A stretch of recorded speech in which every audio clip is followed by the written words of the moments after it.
Good morning, good afternoon, and good evening, wherever you might be in the world. Welcome. I am Dr. Archie Wright, the Executive Director of the Catholic Biblical Association. It is my honor to welcome you to another in the CBA Unbound Book Review Series. Today we are featuring the latest book of Professor Dale Allison, whom some have called North America's most complete New Testament scholar. The book we're reviewing today is called Interpreting Jesus, and I am really looking forward to this discussion. Dale is going to introduce the volume to us in a few minutes, but first let me introduce our distinguished panel of reviewers. First, we have Dr. Rafael Rodriguez, who is Professor of New Testament. We joined the faculty of Pittsburgh Theological Seminary in 2024. He earned his PhD at the University of Sheffield in 2008. He serves on the editorial board of the Catholic Biblical Quarterly, yay! The Life, Letters, and Legacy of Paul Steering Committee, and the Journal for the Study of the Historical Jesus editorial board. Raphael's areas of expertise include the Apostle Paul, the Epistle to the Romans, the Epistles to the Thessalonians, Paul within Judaism, and Second Temple Judaism and Christian origins, another yay. He also specializes in social memory, approaches to the Bible, and Raphael's latest book, The First Christian Letters, reading First and Second Thessalonians, has been part of the CBA UBR series. Welcome, Raphael. Dr. Eun Young Lim is the Assistant Professor of Religion at Middlebury College. She earned her MDiv and THD from Harvard University Divinity School. Her research and teaching explore portrayals of women, children, and other social minorities in the Bible and early Christian literature, with attention to their social cultural implications in both ancient and modern contexts. Her monograph, Entering God's Kingdom, Not Like a Child, Images of the Child in Matthew, 1 Corinthians, and Thomas by de Gruyter in 2021, illuminates the different attributes of the child that early Christ followers employed to articulate the ideal human for God's kingdom. Her research on the Gospel of Matthew has appeared in the Catholic Biblical Quarterly and Currents in Theology and Mission. She is currently working on a new project that reads 1 Corinthians through women's experiences of reproductive loss. Welcome, Eun Young. Dr. Nathan Johnson is Assistant Professor of Religion in the Department of Philosophy and Religion at the University of Indianapolis. He earned his PhD from Princeton Theological Seminary.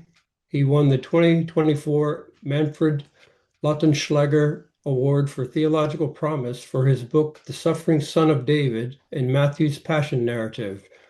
His areas of expertise include early Christian literature, Second Temple Judaism, and New Testament studies. So welcome, Nathan. Dr. Christine Trotter is Assistant Teaching Professor at Georgetown University. She earned her PhD at the University of Chicago in 2021. Her research interests are in biblical literature, include the ethical consequences of biblical interpretation, especially in relation to women, Christian anti-Judaism, and ecology.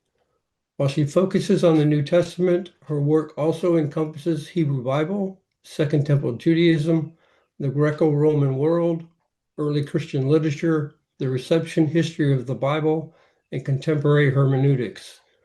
Christine is also a winner of the Manfred Lautenschlager Award for Theological Promise in her 2025 book, Hellenistic Jews and Consolatory Rhetoric. Christine's interest in consolation has led to further research on afterlife beliefs in Second Maccabees. In a chapter that will appear in Deuterocanonical and Cognate Literature Studies series by de Gruyter, she investigates why the author of Second Maccabees includes multiple perspectives on the afterlife rather than bodily resurrection alone.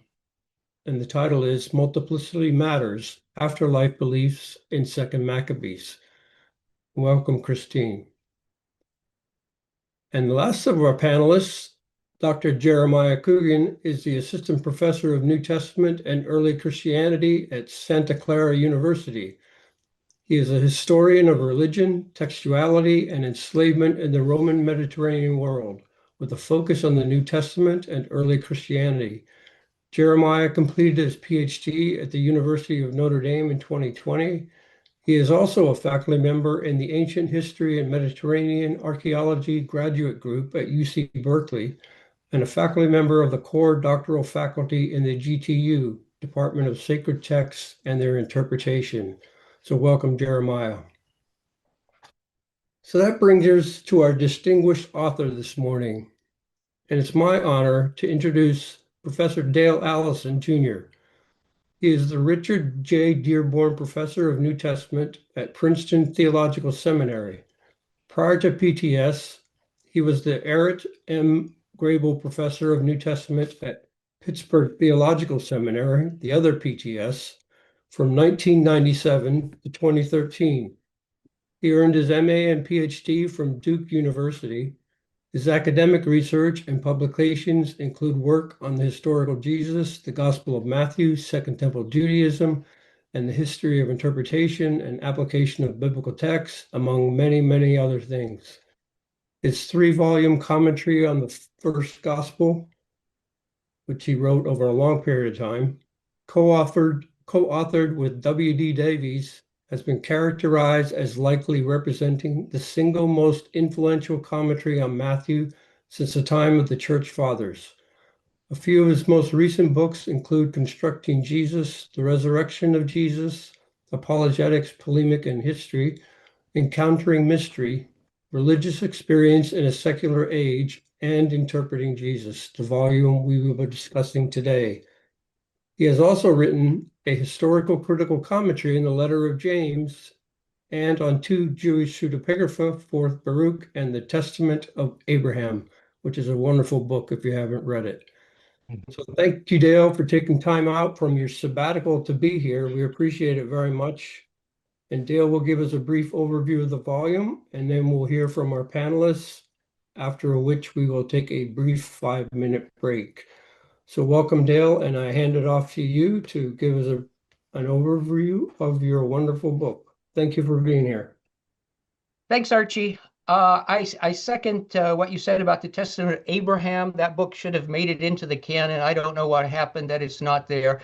It's much better than several other things that are there. Anyway, so this book, Interpreting Jesus, which is definitely my last book on the guy, I think is held together by three things. So first of all the articles are about the historical Jesus. Secondly, there's a consistent methodology that runs through this book. And the third thing they have in common is they were written by me. So there's no coherent thesis that runs through the book. I'm just thinking about some topics that interest me, and I thought maybe I have something to contribute to. The first chapter is called Contingent Eschatology, and this actually goes back to my doctoral dissertation, which had a long excursus called Contingent Eschatology. And when the book was published by Fortress, I was an unknown author, and they said this text is too long, so let's cut out some stuff. One of the things they cut out was that long excursus. I mined it for a couple of articles, used it for a couple of pages in the commentary on Matthew, then completely forgot it. And then years later, I read a book called When the Son of Man Didn't Come, edited by Chris Hayes. And I thought, I wrote about this subject at great length decades ago, and I've just forgotten about it. So the first chapter is that book reminded me that I had thought about this subject, which is about repentance and the timing of the end. And I wanted to go back, look at my earlier work, and then write something up, especially in the light of Tucker Furta's two books on the historical Jesus, one on the Galilean crisis and the one on the second coming, because they've given me an awful lot to think about, and they forced me to rethink some things. Um, the second chapter is on Jesus as a Mosaic figure, and this comes out of work I was doing on Simeon Stylites, the very strange Christian saint who went up on a mountain and then sat on a pillar and tried to fast for as long as he could. Somebody knew of my longstanding interest in Simeon and that I lectured on him occasionally, and they asked me to write an article on Simeon. So I went back and read through all the early materials, and I realized at some point that there's a really heavy, strong Mosaic typology. Simeon is like Moses in the earliest source we have. And I decided that this was not purely literary, but that Simeon himself aspired to be like Moses. And once I came to that conclusion, I thought, well, you know what? I need to go back and visit this Jesus stuff because I wrote a book on the Moses typology in Matthew, which doesn't talk about Jesus at all. And later on, I had written a couple of short pieces where I hazarded that Jesus thought he was a Mosaic figure, but I thought, okay, I should go revisit this, especially in the light of Brant Petre's work on the Lord's Supper, which has so much on Moses and the historical Jesus. And I thought, okay, maybe I have something to contribute to this also. The third chapter, which I believe we're going to talk about today, is the one I expect to have the least resonance with other people, because within the academy, current academy, and within the study of the New Testament, Hebrew Bible, my view, I suppose, is a bit idiosyncratic, but it falls out of two convictions. My first conviction is that despite the fact you can find this again and again in the Christian theological tradition, I do not believe that miracles authenticate a faith. I don't believe they authenticate a person. I think they have been over-interpreted in all religious traditions throughout history. If Joseph of Cupertino, for example, levitated, it doesn't tell me I have to become a Roman Catholic. And the biblical miracles, there are analogies throughout all the world's religious traditions. So to think that they somehow authenticate something doesn't make any sense to me. But the second conviction is I'm not a skeptic. That is, I believe that the world is a pretty strange place. I think unusual, or what I call metanormal events, are not so infrequent. And that means I think some of the things that you find in the New Testament that seem outrageous to many could go back to historical events. And so in my own mind, this chapter is an attempt to carve some space out between a theological defense of the historicity of the miracles and a thoroughgoing skepticism. The problem here is simply my worldview, because I am trying to argue for the possible historicity of certain things traditionally known as miracles without doing any theology at all. So that's what I'm doing in my own mind. What is the fourth chapter? The fourth chapter is the one on women. This actually grows out of reading an essay by A.J. Levine. This was her article or chapter in the Meyer Festschrift. John Meyer, as most of you know, defended the view that's been popular for a long time now, that Jesus not only had male disciples, but he had female disciples, people who followed him around, as did the 12. And when I read AJ's article, I thought, uh-oh, the evidence for this is not as strong or robust as I thought. In fact, I thought some of her criticisms of Meyer were on target. And then I had to think for myself, should she carry the day, or is it still possible to defend the view that Meyer held, even if for inadequate reasons? So I gave it my best shot. Other people can decide whether or not I'm persuasive or I'm supporting a lost cause. And anyway, after doing that, my goal was to take parts of the Jesus tradition, like the saying on divorce, and ask, how they might have functioned concretely within a group that was mixed and may even have overnighted together from time to time. The fifth chapter is a thought experiment about the Gospel of Mark. I wrote a book, Constructing Jesus. I think it came out 2010. And some people, it's not unfair to point to one of you here on the panel, thought I was way too skeptical about memory. And some reviewers just thought I was of the view that we're all amnesiacs all of the time. That's not my view, and I thought I should go back and try to clarify things, not by just repeating the arguments from that book about memory, but by trying to get concrete and asking what would follow if Papias was right, if Mark was authored by John Mark, and John Mark had actually hung out with for a time with Peter and gotten some of his material from Peter. The upshot of that chapter is not skepticism about the Jesus tradition. The upshot of that chapter is I'm not sure as much would follow if that scenario is true as many think. And then the last chapter is just the methodological chapter. It was occasioned, I suppose, by John Myers panning constructing Jesus and the methodology I outlined there. So I thought, okay, I'll return to that. I'll try to be more balanced and clarify what I was thinking earlier. And also I'll record some changes in my thought. Anyway, as you can see, I think that's it. Those are 6 chapters.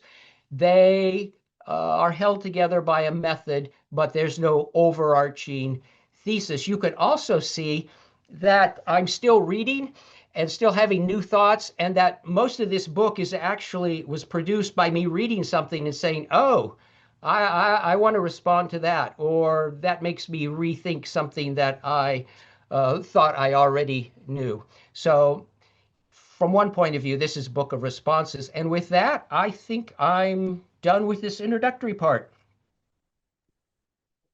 All right. Thank you, Dale. That was excellent. And I'm sure we'll give everyone a really good overview who hasn't read the book. Our first panelist to give his thoughts on it will be Rafael Rodriguez. So, Rafi, you're welcome to speak up. Thank you, Archie, and thank you, Dale. It's a wonderful book, as I'll explain in these comments going on. So Dale Allison's Interpreting Jesus, which he offers as, quote, a book of pensée, an anthology of miscellaneous pieces, as we've heard, gathers substantive essays on 4 aspects of the life of Jesus, followed by 2 aspects of historical Jesus research. And I'm interested to hear the slightly different ways we describe this book, but I think also a lot of overlap. Anyway, Allison's musings are surprising, particularly in their openness to the strangeness of reality itself and the possibility that, in the words of Bultmann, quote, the framework of the rational order of the universe, close quote, is insufficient to the task of containing or explaining reality. This is not the only surprise in Allison's anthology. Every chapter picks up a familiar topic, the eschatological presentations of Jesus in early Christian writings, or echoes of Moses in the Gospels, and so on, as we've heard, and views it from new, unexpected angles. But the result, for me at least, is a book very difficult to describe. On the one hand, contrarian arguments aimed at consensus opinions are often exuberant, aggressively making claims about what everyone else inexplicably has missed. And I hesitate to describe interpreting Jesus as contrarian, but what other word applies to an argument for an actually luminous event behind accounts of the Transfiguration, or for the possibility that Mark wrote Mark and Luke wrote Luke and both knew each other and were companions to Paul? I mean, this is a contrarian, aggressive volume, not in the sense of being combative or domineering, but certainly in the sense of relentlessly taking up consensus opinions, like the claims that Jesus' preternatural knowledge do not report historical realities, taking up these consensus opinions and subjecting those opinions to scrutiny. On the other hand, Allison is just so damn wonderful to read. As I turned page after page after page, I enjoyed thinking alongside Allison and reconsidering things I had not expected to reconsider. How do you describe a book that is as inviting as a French bakery and as radical as a French revolutionary? Now, we were given two questions in advance. First, what is the best way to integrate miracle traditions into a historical portrait of Jesus? And second, what methodological controls should we use to distinguish plausible lived typology from retrospective Christian scripturalization? I'm interested in both questions, but I'm going to focus on the first. So we turn to chapter 3, entitled Everywhere a Miracle, the Metanormal Jesus. Now, right from the beginning, Allison, it seems to me, grasps the nettle. He says, quote, the critical quest for the historical Jesus began during the Enlightenment, close quote, among deists who rejected the possibility of miracles. But then how, he asks, does one account for the many stories? And this riddle about the gospel's miraculous timbre, rather than the textual problem of discrepancies among them, quote, eventually begat all the questions that instigated an academic discipline, close quote. In other words, miracles, not multiplicity, are the problem, at least for historians of Jesus. Critics have found different ways of solving for the miraculous, whether as late inventions or early misperceptions or mythological representations, but no one, or at least no one respectable, entertains the possibility that the miracle stories accurately report actual events. If there was anything miraculous about Jesus, it's just his uncanny ability to heal his contemporary psychosomatic ailments. I mean, why didn't anybody else figure this out?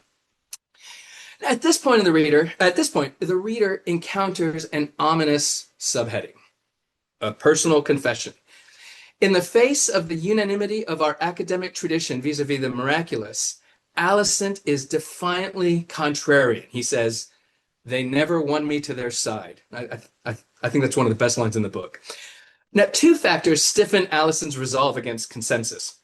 First, his non-traditional reading habits, and here we get another great line. He says he was reading mainstream biblical scholars by day, marginalized parapsychologists by night. That's a great image.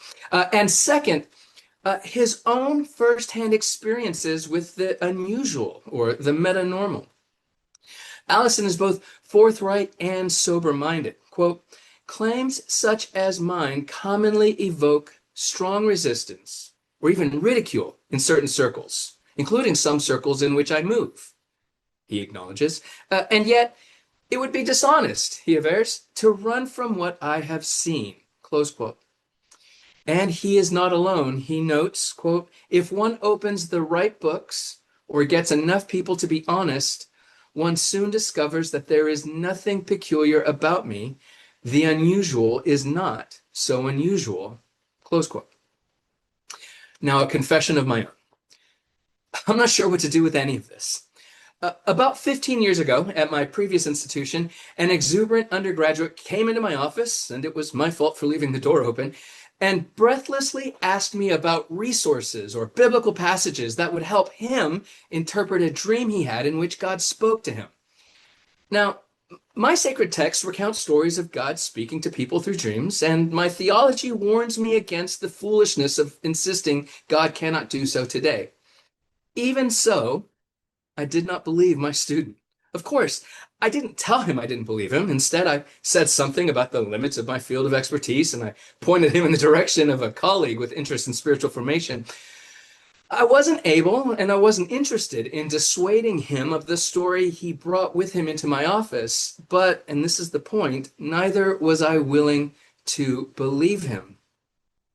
So what do I do then with Professor Allison's autobiographical disclosures? My undergraduate student differed in some very important ways from Princeton Seminary's Richard J. Dearborn Professor of New Testament, which might explain why I'm more inclined to accept Allison's claims, or at least certainly to accept that he's telling them honestly and in good faith. But this highlights my problem. I am perfectly even enthusiastically willing to accept, along with Professor Allison, the fact that, I'm quoting him now, people can and do experience events that they deem inexplicable or regard as supernatural, close quote. And yet, also along with Professor Allison, I am troubled by the prodigious number of, and this is his words, astounding claims that do not endure critical scrutiny. Some people, and perhaps many people, experience unusual events or events perplexing abilities. Sure, granted.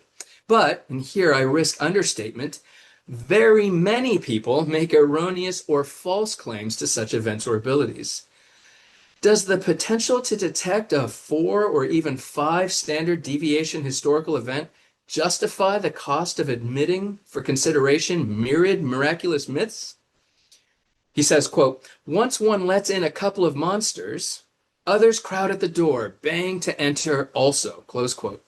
I asked, should we not rather bar the door? And in the end, I think the problem boils down to the distinction we often make between, and here I'm using the words of John Meyer, the real Jesus and the historical Jesus. The real Jesus, of course, refers in differing ways and not unproblematically to the man who lived and moved and had his being in the early first century. The historical Jesus is the Jesus who can be known and reconstructed via the means of historical criticism. The historical Jesus is, to quote John Meyer, a modern abstraction and construct that may give us fragments of the real person, but nothing more, close quote. Of course, and this is too infrequently acknowledged, retreating to a definition of the historical Jesus in terms of the Jesus recoverable by critical, scientific, historical methods begs too many questions about what those methods are, and important in this context, what they are not. The fact that Meyer spends nearly half of the first volume of A Marginal Jew establishing his historical method leads me to suspect that defining the historical Jesus in terms of historiographical procedure produces an idiosyncratic, bespoke Jesus for every pot. This is even worse than Crossan's scholarly bad joke. But wait, it gets worse. Defining the historical Jesus in terms of critical methods perpetuates an unfortunate and, in my opinion, woeful bait and switch. How many students of history, whether professional or especially amateur, take up the subject of history out of fascination with and love for the methods and tools of Enlightenment historiography? And how many students of history, again, professional or amateur, take up the subject out of fascination with the past itself? In other words, what are our motivations, methods and tools, or the past? People, and I suspect, but cannot prove that this includes historians, people are interested in what actually happened, not in what history department faculty can demonstrate with this or that level of probability.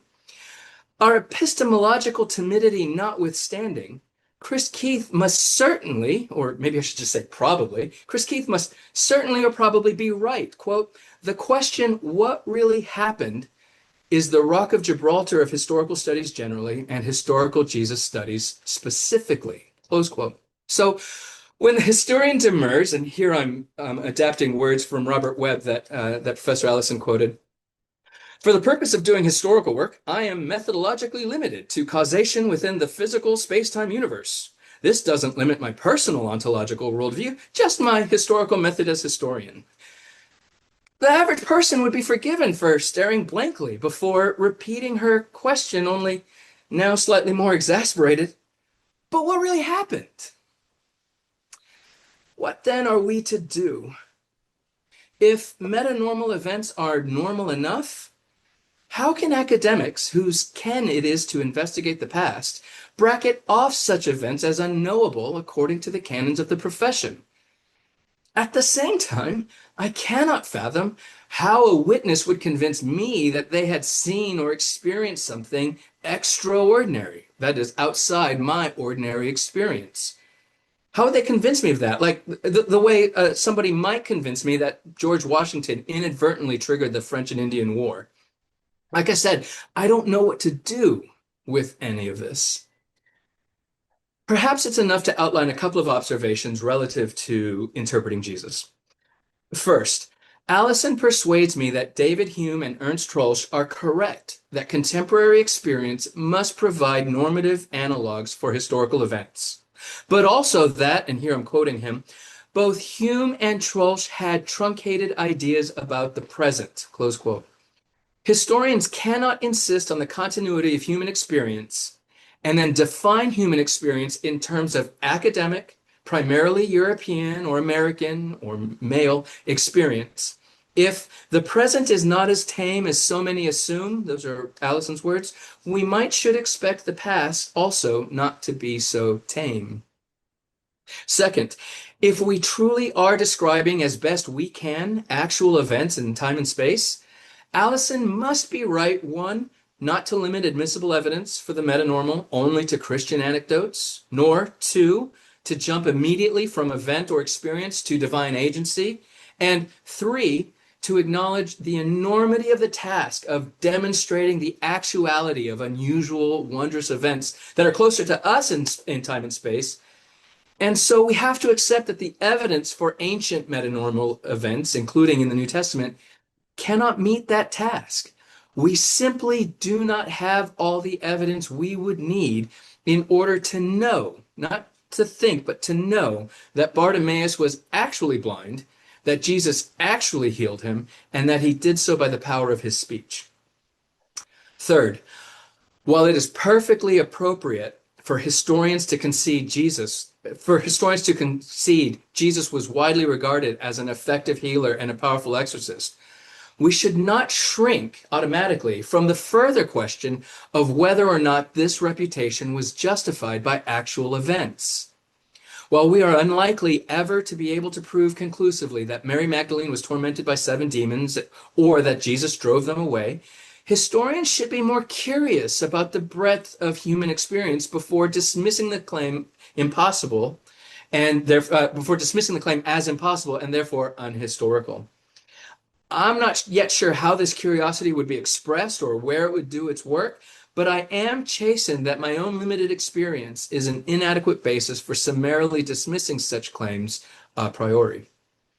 Fourth, and finally, metanormal traditions about Jesus and his interactions with others must surely be excluded from the historical Jesus in Maierian terms. And yet the pervasive patterns of these traditions across the extant texts cries out for explanation. Even if pious imagination or legendary storytelling are, in the end, the best solutions for much of this material, we have to demonstrate that. Allison catalogs traditions about Jesus' preternatural knowledge and his prophetic insight. He also surveys the recurrently attested, if I may, phenomenon of individuals emitting or being surrounded by light. He does so to raise just as a possibility that, quote, an unusual historical event, a vision of a radiant Jesus, lies behind our accounts, an event that was subsequently narrated in such a way as to highlight the parallels with Moses on Sinai, close quote. Now, does any of this answer the question, what is the best way to integrate miracle traditions into a historical portrait of Jesus without smuggling in either anti-supernatural bias or confessional affirmation? I don't know. But if we hope our historiography does more than simply provide yet another node in the vast network of Jesus' various reception histories, if, that is, we aim to answer the question, what really happened? We cannot dismiss out of hand the unusual, to us, experiences of a large swath of humanity, lest the truly metanormal Jesus be the one who emerges from our historical critical methods. Thank you. All right. Thank you, Rafi. Appreciate it. We'll leave open some very good discussion. Our next panelist is Eun Young, and welcome you to the screen to give your comments. Thank you so much. Good morning from Middlebury, Vermont, everyone. Many thanks to Dr. Scott and Dr. Wright for inviting me to Unbound review today. I am very delighted and honored to review Dr. Alice's book alongside such wonderful co-panelists. So I've prepared PowerPoint slides, so let me share my screen. All right. Okay. Oops. Okay. So Interpreting Jesus, particularly chapter 3, Everywhere a Miracle, reads like a serendipitous discovery amid the profusion of scholarly works on the historical Jesus. I regularly teach the historical Jesus and the Gospels at a secular liberal arts college where only 20% of students' population identifies as Christian. What I find especially interesting here is that whether religious or secular, many students come to class assuming that there is only one way to interpret the Bible. They often struggle to embrace the Bible's dual significance as both a sacred text and an historical artifact. As a result, some students from Christian backgrounds hope that biblical scholarship will intellectually affirm their religious convictions. They often look relieved when I say Jesus was real through the criterion of multiple attestation, drawing upon the historical Jesus in context, which Dr. Allison co-edited some years ago.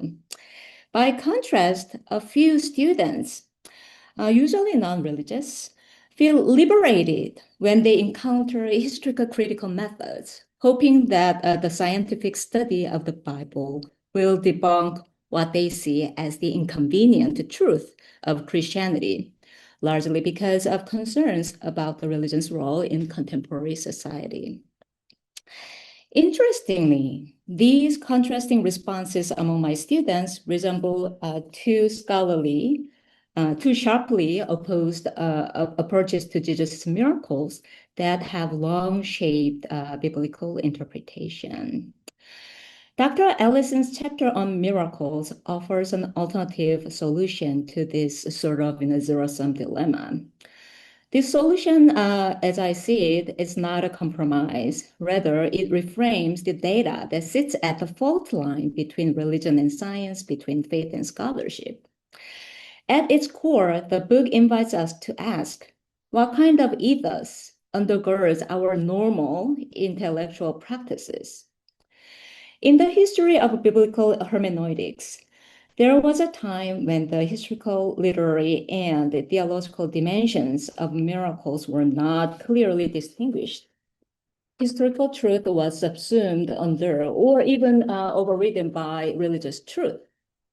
As Dr. Allison rightly observes, appeals to divine intervention as the cause of Jesus' miracles carry weight only within confessional or dogmatic settings, and they tend to constrain historical inquiry within the bounds of unverifiable apologetics.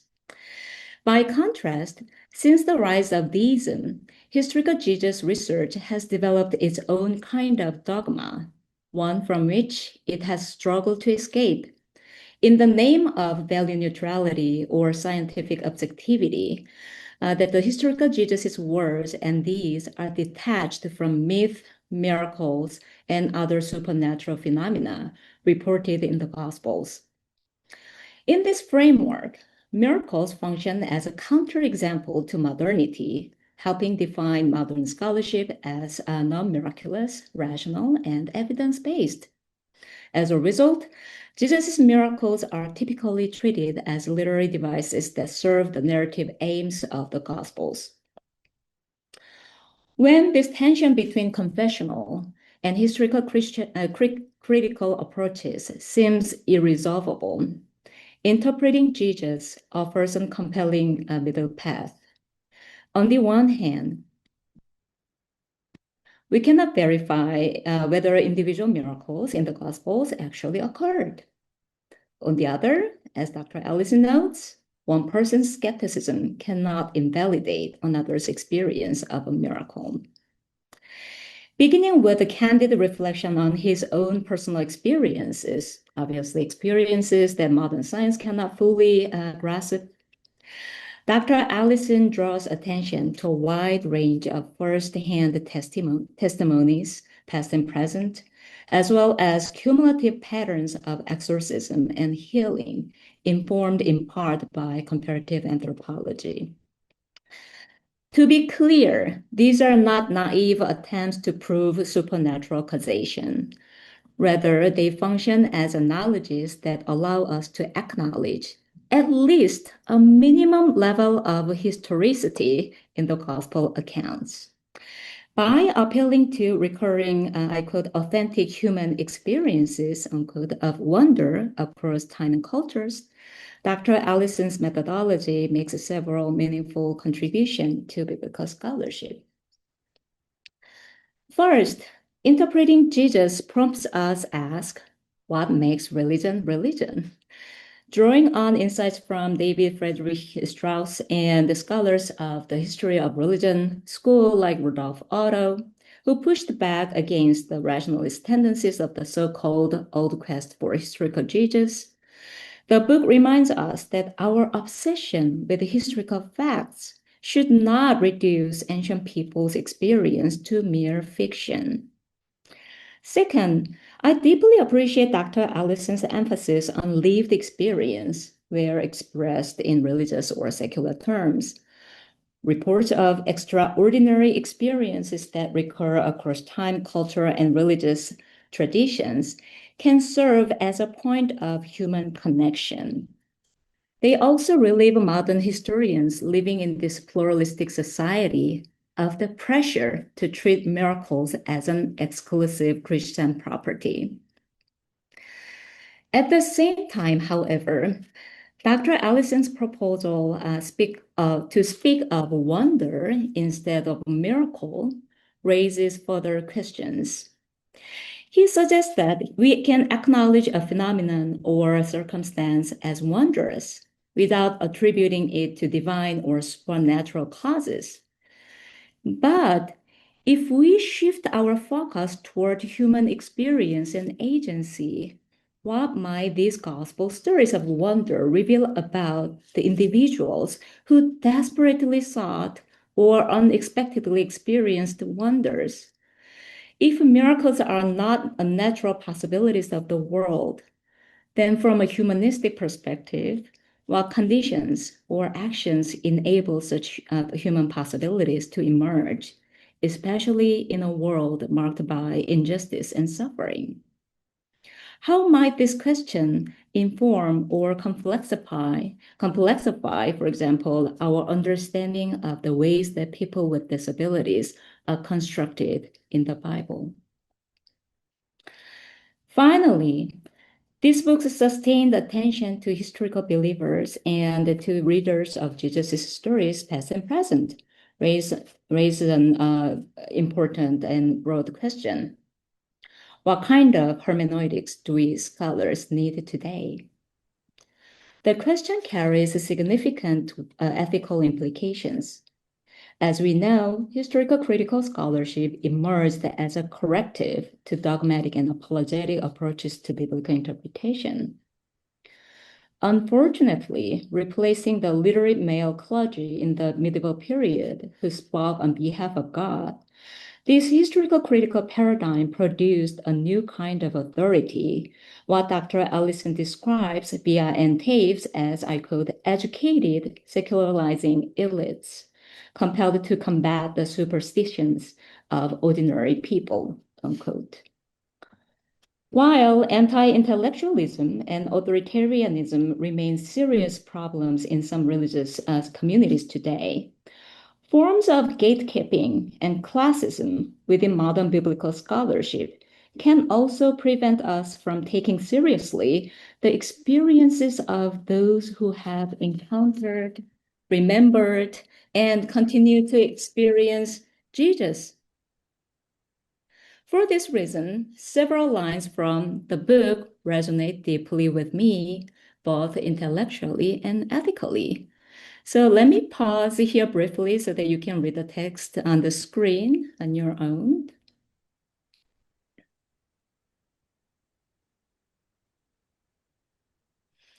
Let me read the last quote. Fabrication, exaggeration, and naivete we always have with us, and historians cannot do everything. The frustrating and humbling truth is that often all we can do is assemble the possibilities and move on, unquote. These reflections are striking in their humility. They challenge a kind of pedantic perfectionism and invite us to reconsider our own scholarly posture.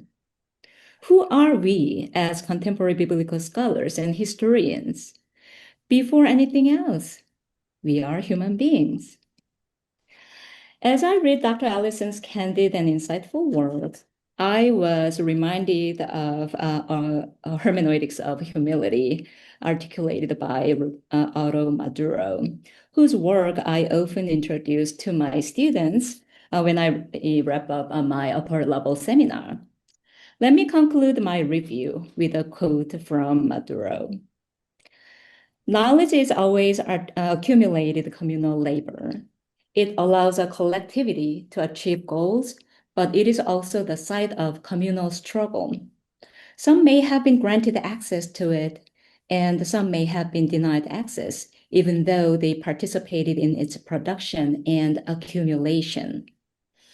Maduro argues that because all knowledge is always collectively produced from within very specific conditions of privation or privilege, and since it is accumulation of societal energies, we ought to approach all knowledge claims with great hermeneutical humility. Unquote. Thank you so much for listening. Thank you, Eun Young. That was very enlightening and will, of course, raise some interesting questions for Dale to delve into. Our next panelist is Nathan. So thank you, Nathan, for joining us, and welcome to the screen. All right. Thank you, Archie. Can you all hear me okay? We can. Okay, great. So I was happy that others had focused on chapter 3 and miracles because I will be exclusively focusing on chapter 2 and typology. Dale Allison's Interpreting Jesus is a kaleidoscopic work of issues surrounding the historical Jesus, following up on Constructing Jesus and his book on the resurrection. This book seems to tie up a few loose ends created by those volumes and also attempts to forge new arguments and cover fresh ground. Since the book is so wide-ranging and our time is quite limited today, I'm going to be focusing solely on chapter 2, Enacting Moses. In this chapter, Dale makes the claim that, quote, it is not just authors who follow cultural scripts.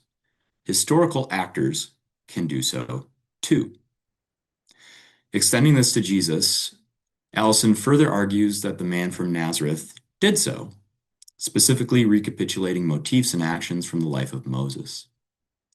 Allison begins with an examination of Simon Stylites to demonstrate how another real, live, historical figure could live his life mosaically. All this is good and convincing to my mind.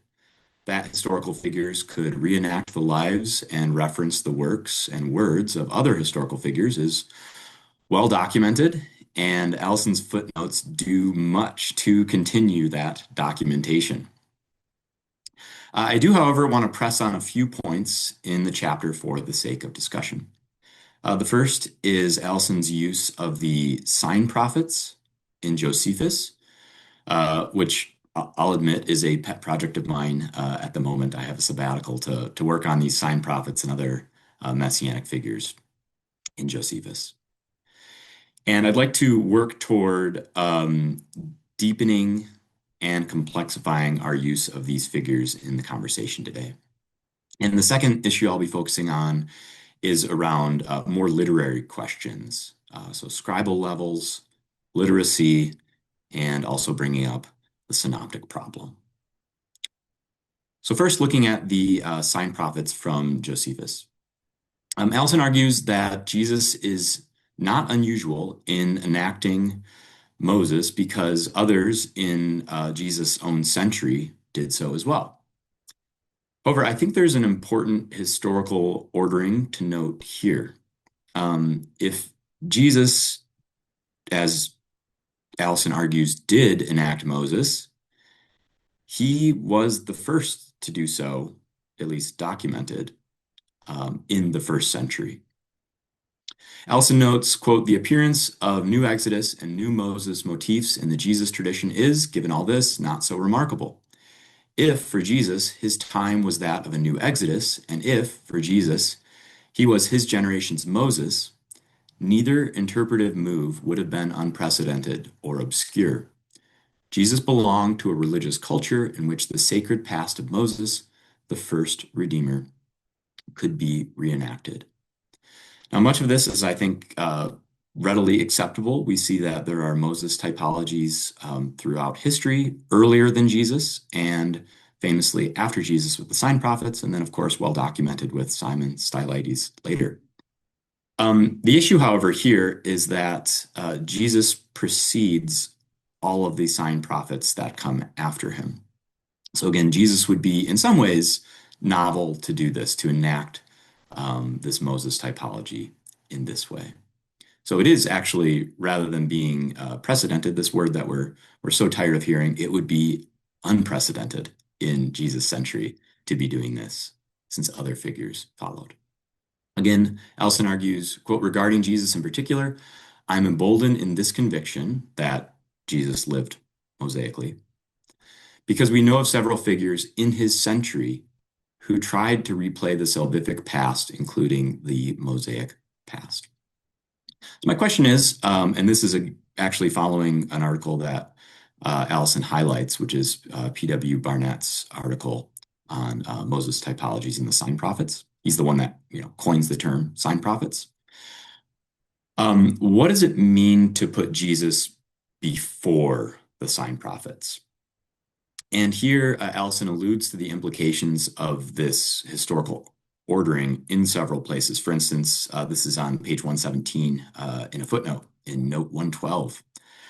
Quote, "My view is that the interpretation of Jesus as Mosaic prophet does go back to the earliest times, but that the tradition was sometimes ambivalent about a category associated with the so-called sign prophets, such as Theudas and the Egyptian," end quote. So here I think we have a real set of issues that we can lay out and talk about. The one is, if Jesus is doing this in a way that is somewhat unprecedented, again, we could say Elijah is a Mosaic figure and Elisha is a Mosaic figure. There are certainly other Moses typologies before Jesus. However, in his proximate time, he does seem to have been a bit novel in doing this.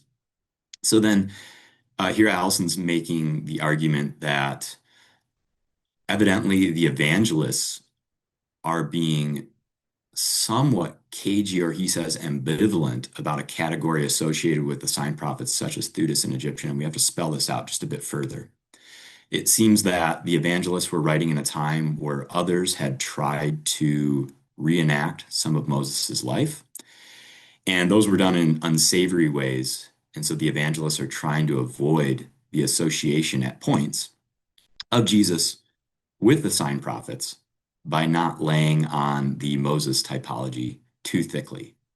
I think that is where the argument's going, and I think that is really interesting and worth exploring further. So if Jesus was the first to enact Moses in the first century, we have to say that others followed. And so we can ask other questions besides just Moses typologies existed widely in the first century, once we get this ordering down, the chronology of this down. Were the sign prophets perhaps inspired by the relative success of the Jesus movement? They saw that there was somebody who gathered large crowds in the wilderness, and despite being executed by the Romans, still had a reputation, still had assemblies that were devoted to him. This might have actually, rather than being kind of in the air, there were sign prophets around who enacted Moses, just as Jesus did. They might have actually been inspired by the relative success. So starting with Theudas, and indeed starting with the Samaritan in 36 CE, others may have taken some inspiration from Jesus. And here we might have to add in also John the Baptist, which is another issue we could discuss if there's some Moses typologies going on there as well. And then, relatedly, if there was some people who were inspired by Jesus, and again, perhaps John, um, did the evangelists have to respond by suppressing some aspects, some Mosaic aspects of the life of Jesus? Or perhaps they wanted to exalt and create new ones that would be different and impossible to copy on behalf of the sign prophets, such as Jesus' Mosaic persecution as a child. So I think the mythological aspects of the typology are significant and worth discussing further. Because the problem is here, some people see mythos where there is none, and others, historical actors, revel in creating a sense of mystique. So, for example, and this is a rather pedestrian example, but Enzo Ferrari, the famous founder of Scuderia Ferrari, was known for wearing dark sunglasses, even wearing dark sunglasses inside. And he admitted in his autobiography that he really just did that to create a sense of mystique. He wanted to kind of create a brand for himself. And then once the press was away, he'd immediately take the sunglasses off. So obviously, some people who have an elevated sense of themselves are able to create, again, a sense of mystique and mythos around themselves. Is Jesus like that? Or on the other hand, is this being created by the evangelists? Allison suggests that we could go down further in the direction of typology and, quote, lived intertextuality. This typology and intertextuality could come from the mind of a creative genius like Jesus. But the issue, as Allison notes, is that this typology could also be attached to the creative genius of Jesus' followers. So how do we distinguish between a typology that Jesus himself encouraged and one that his followers attached to him, perhaps even in his own time? So one way forward, and this is kind of moving constructively ahead with Allison's chapter, is to examine control and agency further. For example, historical actors cannot direct everything about their perception or life circumstances. So to return to the sign prophets, the Egyptian, our first example of one of these sign prophets from 36 CE, the Egyptian could not really control the fact that he was Egyptian. That is how he's remembered in history, as the Egyptian. We don't have his name, but he couldn't control that factor about his life.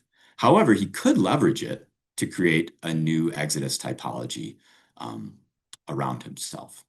So for Jesus, clearly he couldn't control all aspects of his life and create typologies around these. So, for instance, going back to the parallels around his flight to Egypt, he's fleeing a wicked and infanticidal ruler. Allison notes the parallels to Moses, which also can be found at greater length in his book, The New Moses. These are out of Jesus' personal control. Jesus can't forge this typology, this connection between himself and Moses, because presumably Jesus could not control the actions of an infanticidal ruler. I don't know if people's theology extends that far. So these things, therefore, invite suspicion, as Allison notes, and even as Raymond Brown admits in his Birth of the Messiah. So some of these typologies are more likely created than enacted, and Allison does much to confirm that view in his chapter. We could then take this a step further, though, and begin to go through other material in the life of Jesus and wonder, does Jesus have agency and control over these events, or are they things that are done to him? So my first book is on the suffering of Jesus and how it is reflecting a widespread David typology. But Jesus couldn't control many of these things, right? Jesus cannot control that people are casting lots for his clothing. Most of what happens in the Passion narrative is done to Jesus and are not things that he himself are doing. So I think this would be an example of places where we might be suspicious that these are from the creative minds of the evangelists or earlier in the tradition rather than Jesus himself, in ways that he really can't control people casting lots for his clothing, right? So some of these we'd have to see are part of the mythologizing of Jesus. On the Mosaic side, indeed, most of the things that Allison brings forward are more agentic and active. The Transfiguration is Mosaic and arguably not really enacted by Jesus himself. But most of the material, again, besides the birth narratives, most of the material is agentic and active. Here, Allison has two primary sets of evidence. The first is sayings connected to Jesus, and these would obviously be agentic. Jesus himself is trying to create and forge this Moses typology, though we'll return to the question of the saying source shortly here. And the next set, besides the sayings, would be those that are Mosaic actions. So Allison gives a list of fasting for 40 days, calling 12 followers, 12 apostles, 12 leaders, feeding in the wilderness, and teaching upon a mountain. So all these have Mosaic resonances. Of these, however, Allison himself is not totally convinced of most of them. And I think that befits the style of the book in general, to raise some of these issues, to wonder about them, and then not to try to make too secure of judgments when the evidence doesn't warrant it. So I think that's really helpful. So he says himself, this is of the fasting for 40 days, that he's unable to pass beyond speculation, though he's gone further in the direction of thinking about this to perhaps have some historical basis. And then several of these, he ends up concluding, quote, "I am unsure." So teaching upon a mountain, is Jesus teaching upon a mountain or doing actions on mountains in ways that recall Moses? So of these actions, Allison holds the gathering of the 12 as possibly, see, I'm mixing these two figures up. It's like somehow people would mix up Moses and Jesus as well. Perhaps that's what happens here. He regards the gathering of the 12 leaders as probably the most secure. And of that, though, if you say to someone, hey, Jesus has 12 apostles, is that Mosaic? It would take them a few steps to get to Moses, correct? Most people would think primarily of Israel, and we could take a straw poll here in our panel. Most people, I think, would think primarily of Israel, the 12 tribes of Israel, and then they would maybe know that there are these 12 philarchs, the 12 leaders of these tribes. But again, they're the leader of the tribes. What tribes? The 12 tribes. And so even that might not necessarily be firmly Mosaic here. So what we're most securely left with then, if we look at these actions and have questions about those, is the sayings of Jesus. And for Allison, if I'm to allude to W.C. Williams here, the poet, so much depends upon a red letter Bible.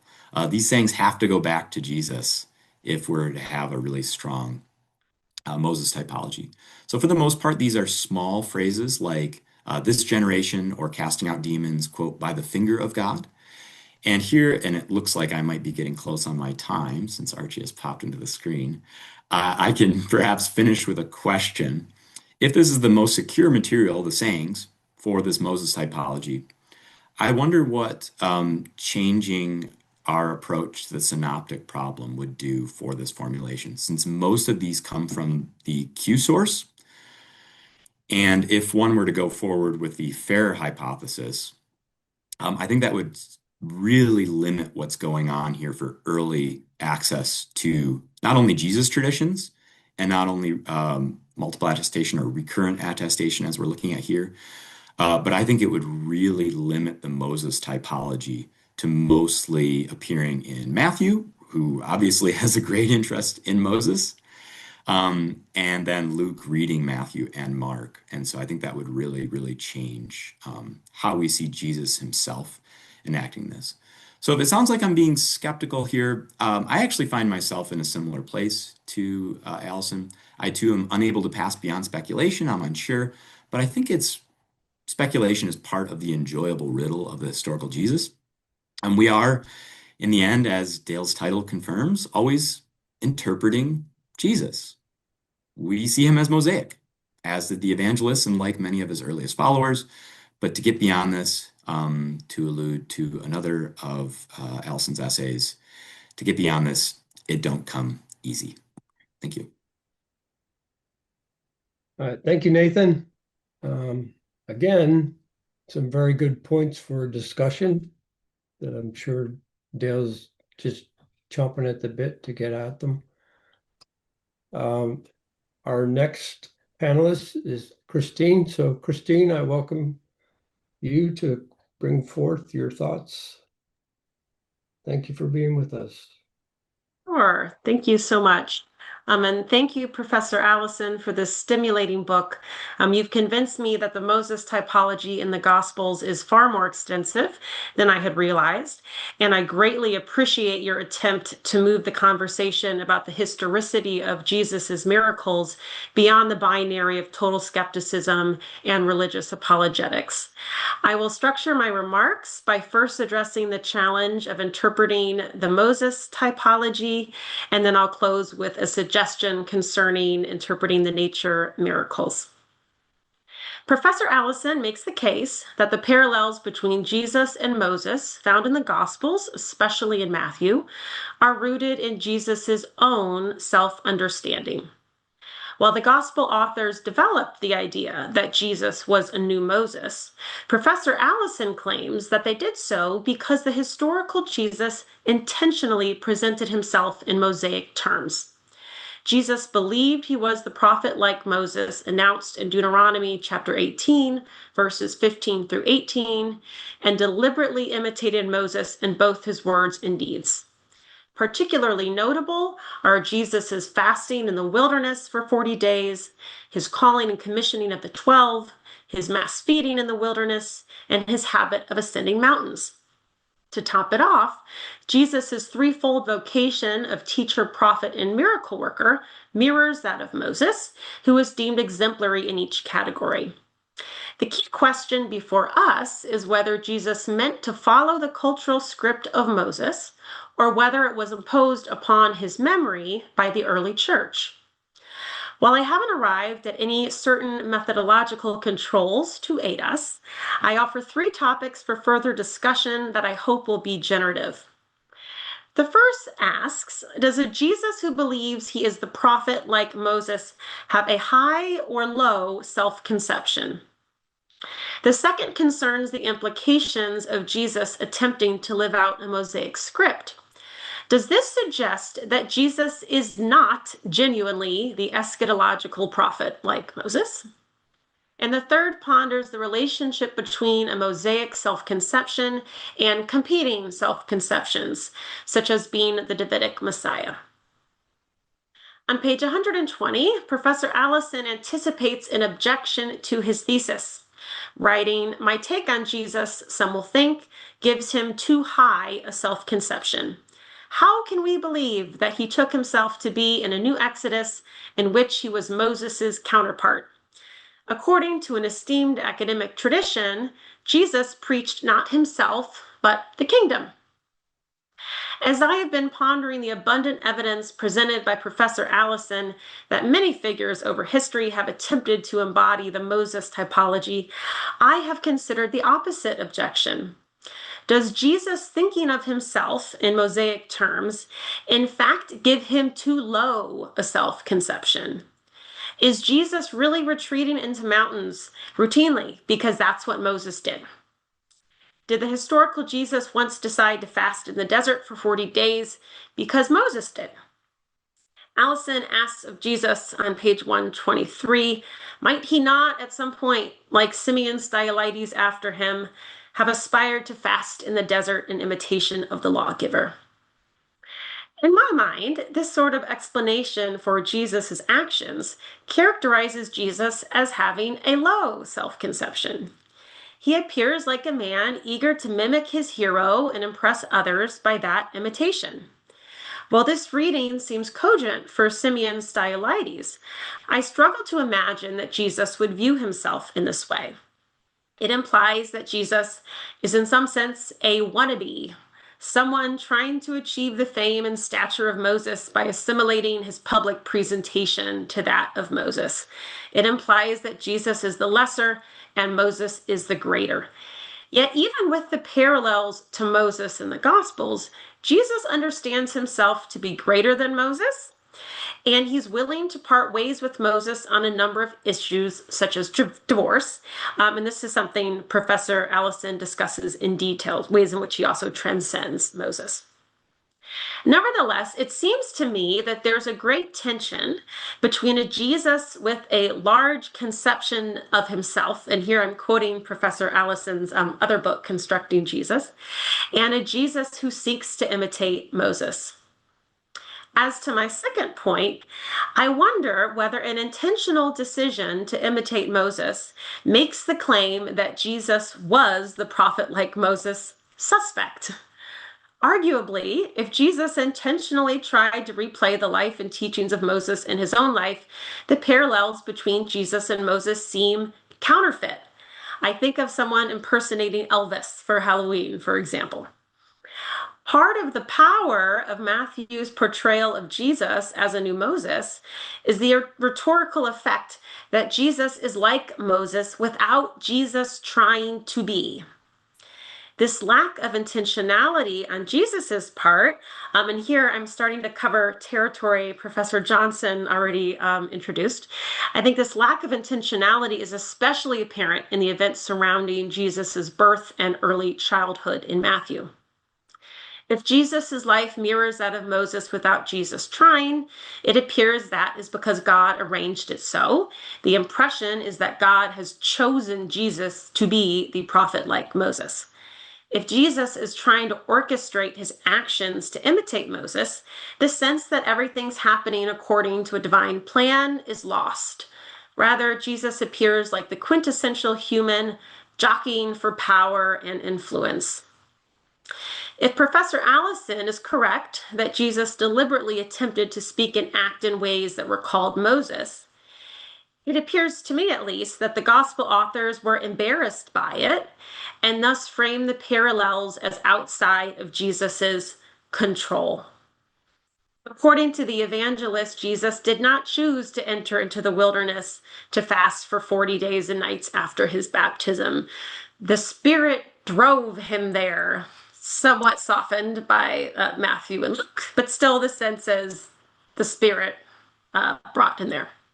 I would love to hear more, Professor Allison, about whether you agree that a deliberate attempt to imitate Moses could jeopardize the credibility of the claim that Jesus was the prophet like Moses, and whether you detect embarrassment on the part of the gospel authors in this regard. Lastly, to gain clarity about whether Jesus had a Mosaic self-understanding, we must ask whether Jesus was logically coherent in his understanding of himself.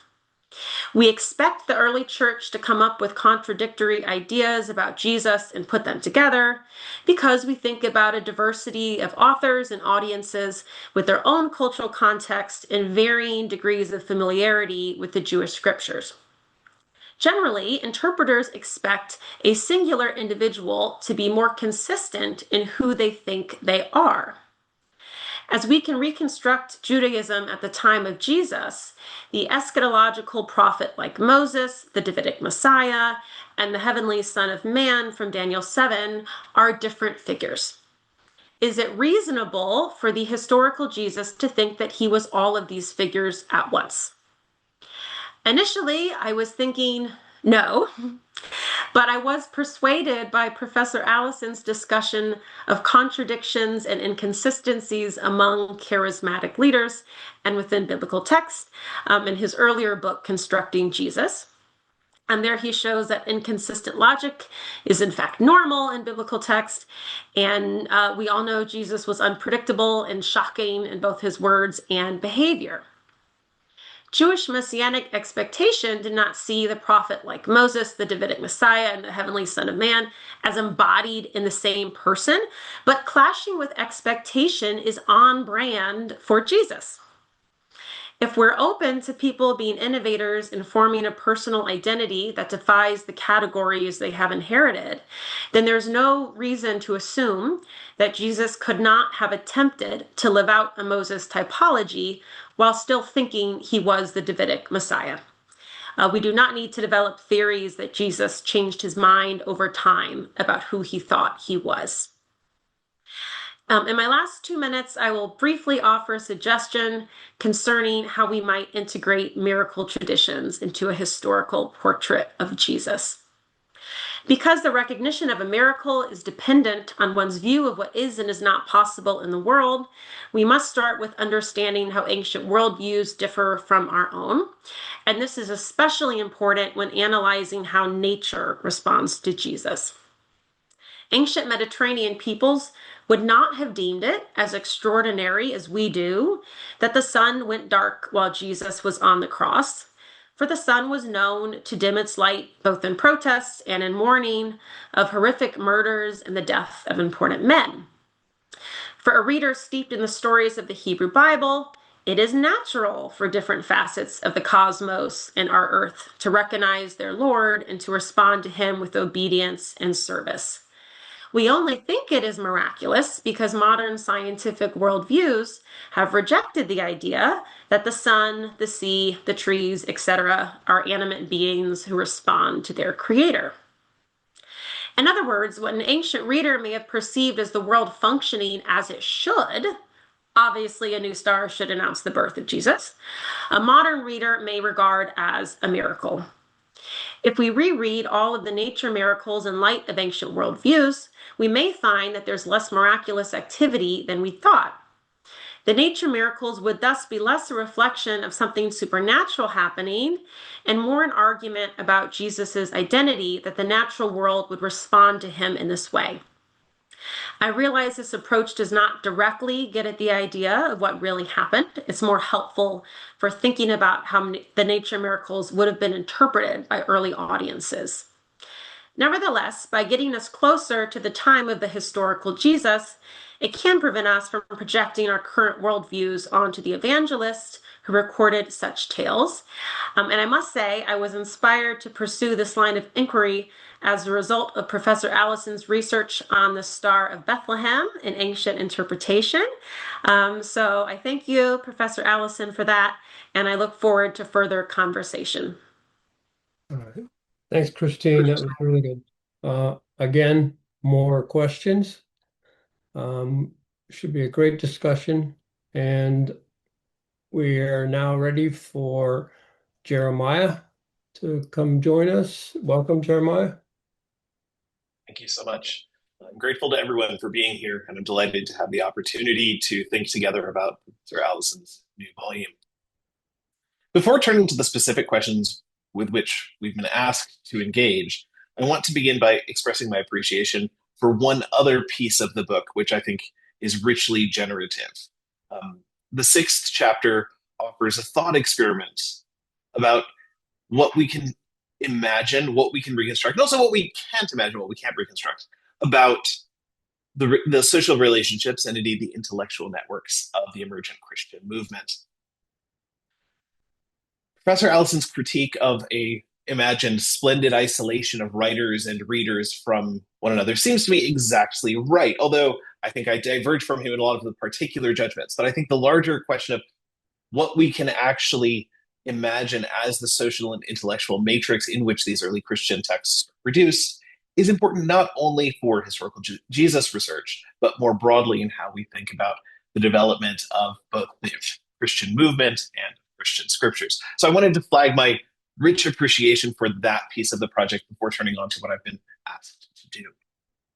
Turning to our assigned prompts, as it were, I'm going to focus, like some of my colleagues, primarily on the question of miracles, although I think we come back to the question of figural interpretation on the backside of this.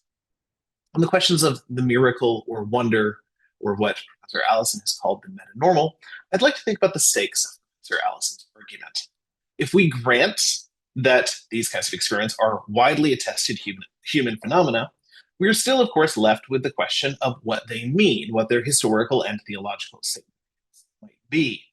And here I'm going to be a bit of contrarian. I'm going to push back on some of Professor Allison's arguments by thinking about how early Christian readers of the Gospels think about Jesus in conversation with these questions. It seems to me that Professor Allison makes a couple of framing decisions that perhaps are counterproductive in setting the terms for this argument about how human experiences that might go beyond the typical or assumed natural course events actually work. Professor Allison begins the chapter by locating skepticism about miracles in the Enlightenment as the foundation of, and I quote what Rafael already began with, as the foundation of the critical quest for the historical Jesus, on page 149. Professor Allison goes on to suggest that all of the other questions of Einleitung and of veracity that we engage with in modern historical critical scholarship depend fundamentally on this skepticism of the miracle, questions like gospel authorship, dating, sources, and so on. And that in some sense, this is a set of questions that depends on the Enlightenment and its epistemologies. I think this is simply not true. That is to say, Origen, Dionysius, Julius Africanus, Eusebius, Augustine, and other early Christian readers are asking precisely these questions about gospel authorship, date, sources, and so on. And they are engaging with questions about how one can understand both the historicity and the knowability of the wonder or the miracle. They do this both in conversation with critics, Celsus, for example, Heracles Sassianus, who does get a footnote 6 in that chapter, but doesn't seem to impact the larger framing of the question and its stakes. Early Christians and their critics are already asking questions about historicity, authorship, reliability, and source use. And they are also engaging with questions about both what can be known about miracle, full stop, not just individual miracles, but miracle, full stop, and then also what miracle might mean. And so I think that framing this conversation as a response to the Enlightenment is not helpful. There are, of course, modern Enlightenment genealogies to how we conduct our conversation about the historical Jesus, but to embrace the 18th and 19th century framing that imagines a great divide between the pre-modern and the modern, the critical and the pre-critical, the scholarly and the theological, in fact, sets us up on the wrong foot for asking precisely the questions that I think Professor Allison is encouraging us to ask. Second, and again, playing the contrarian, I wonder if Professor Allison too quickly rejects the Straussian option of narratives as theologically signifying without necessarily always having a historical referent. I say this because it seems to me that early Christians, as a matter of lived religion, are doing exactly this. Early Christians are repeatedly, in the early tradition, thinking about the ways in which the narratives they tell might not always have historical reference. Here again, we can readily point to Origen, not least in Book 10 of his commentary on John, but also elsewhere, and the Origenian habit persists. Eusebius, of course, does this. Even Augustine, who is often not in Origen's camp, does so as well. And so the Straussian option is part of the emergent Christian movement long before the Enlightenment, and I suspect that we can see this as a shared practice of narrating and making sense of figures and events in the Roman Mediterranean more broadly. The narrative practice of signification is a widespread part of lived religion. And so I want to resist the tendency to imagine that we have uninterpreted, just experienced wonder or miracle, as opposed to events that are already being made sense of in narrative ways. I think this actually pushes us back toward the questions of how the figural might be built into human experience and experience in the moment, and not just secondary interpretation. Finally, and keeping an eye on the time, I don't want to talk too long so that we have time for shared conversation.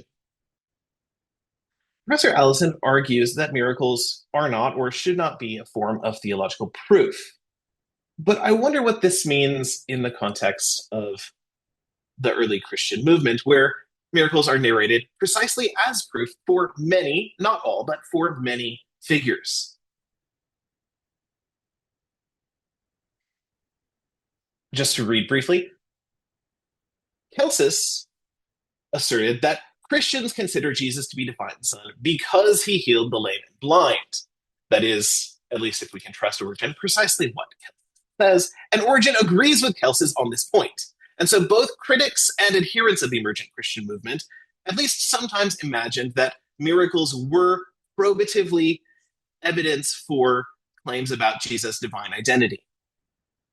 Now, that doesn't, of course, mean that a modern historian must agree with early Christians.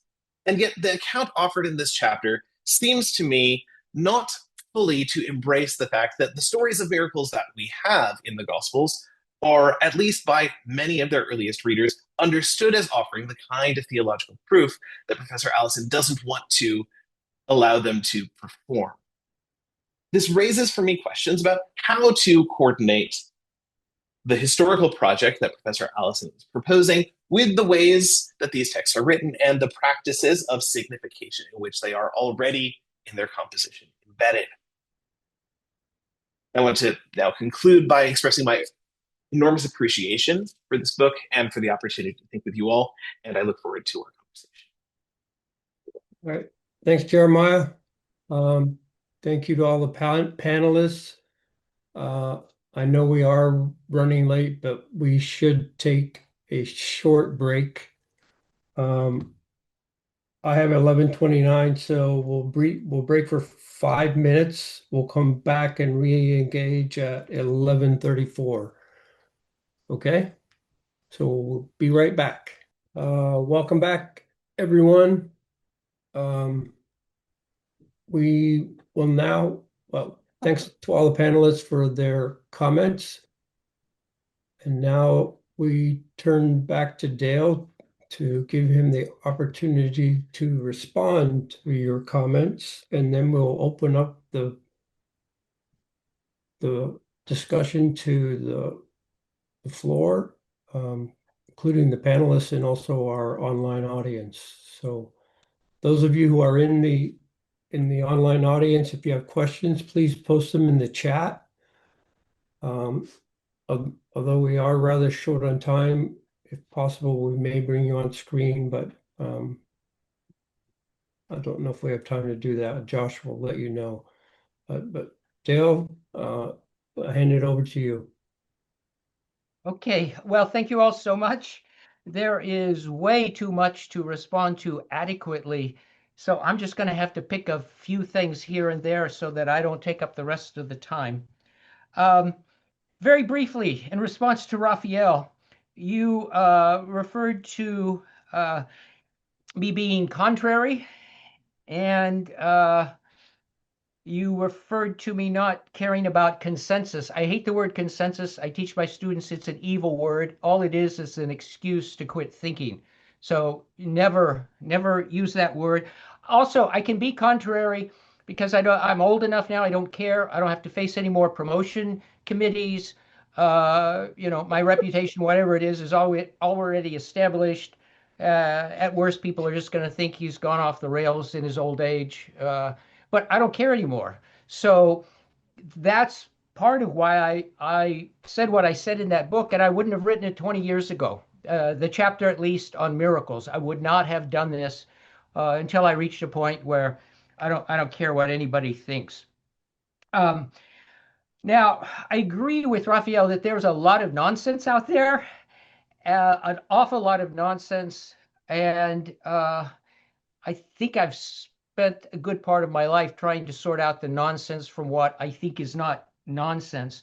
But at the end of the day, what I've tried to do in that chapter is what Carlos Ayer recently did with his book, They Flew. I don't know if you know Carlos Ayer, the very well-known Yale historian, who's an expert on the Reformation and post-Reformation period, and recently wrote a book on Catholic mystics. And he actually thinks some of them levitated and constructs arguments for this. And it is not, his argument has nothing to do with his own Catholic theology. It's a public argument, and that's the sort of thing I was trying to do. As far as Eun Young, I think you're exactly right. I appreciated the way you said I was trying to reframe the data. So we've been stuck with they all happened because God did it, or of course nothing happened because God didn't do things like that, or there is no God, or we just be neutral and not say anything. I really was trying to do something different. I don't think this typology that we've worked with, you either do A, B, or C. I think it's just a historical accident. It's where we live today. It doesn't have to be, and I actually don't think it should be. you flattered me. You flattered me by using the word humility, but I really think that's wrong. All that happened to me was I transitioned from being a young scholar to being a middle-aged scholar. And I realized that a lot of the arguments I used as a young scholar just weren't very good. So when I was working on the third volume of Matthew, I just thought, wow, I'm not really sure I know how to authenticate these individual sayings anymore. It was reading the arguments that everybody had written about everything that just tamed me. So I'm not humble. I'm just frustrated. Okay. So there's a difference. I'm just frustrated. I used to think I was Sherlock Holmes, and while I like the Sherlock Holmes books and the short stories, I'm not Sherlock Holmes. It was kind of a light went off. You're not Sherlock Holmes. You're not smart enough to figure out most of these things that you used to think you could understand. Okay, well, Nate, sign prophets.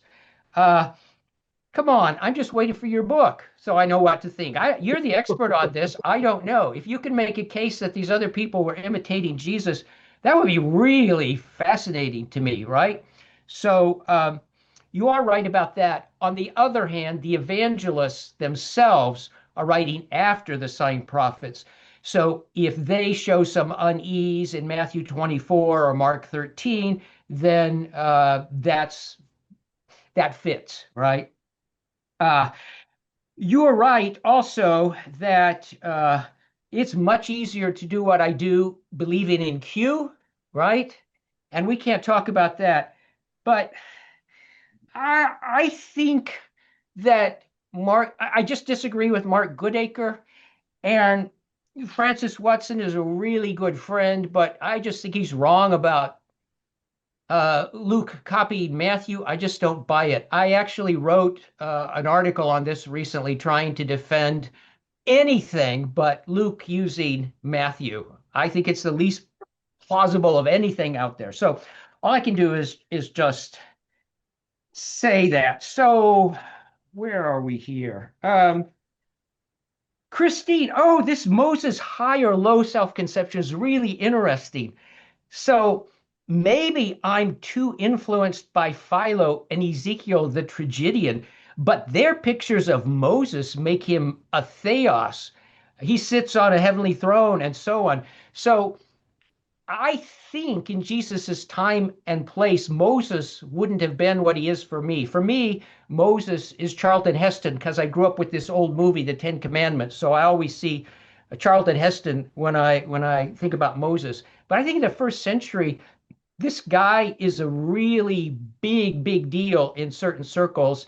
And that's probably why the rabbis in certain ways try to play him down because he just got too uppity in the tradition. So that's what I think about there. Wow, intention and agency.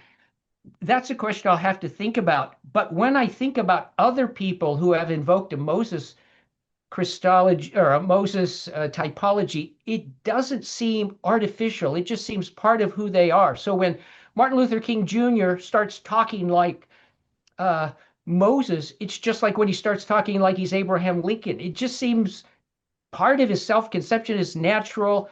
I don't feel it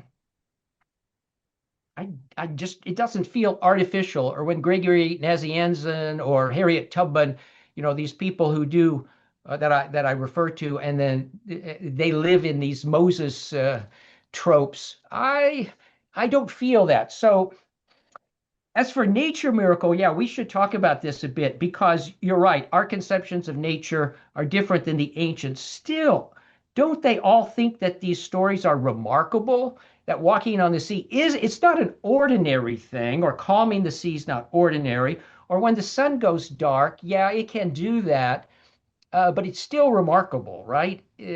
So they're not thinking in terms as we might of the disruption of natural law, but they still recognize that it's amazing, right? So I think I'd want to talk about that. Okay, two more things here. Jeremiah. So maybe I didn't express myself clearly enough. I certainly am aware that questions about who wrote the Gospels and problems of miracles are there in the early church, Justin, Origen, and so on. But I'm thinking of a specific genealogy. So for me, deism and its denial of all miracles is the logical outcome of early Protestant cessationism.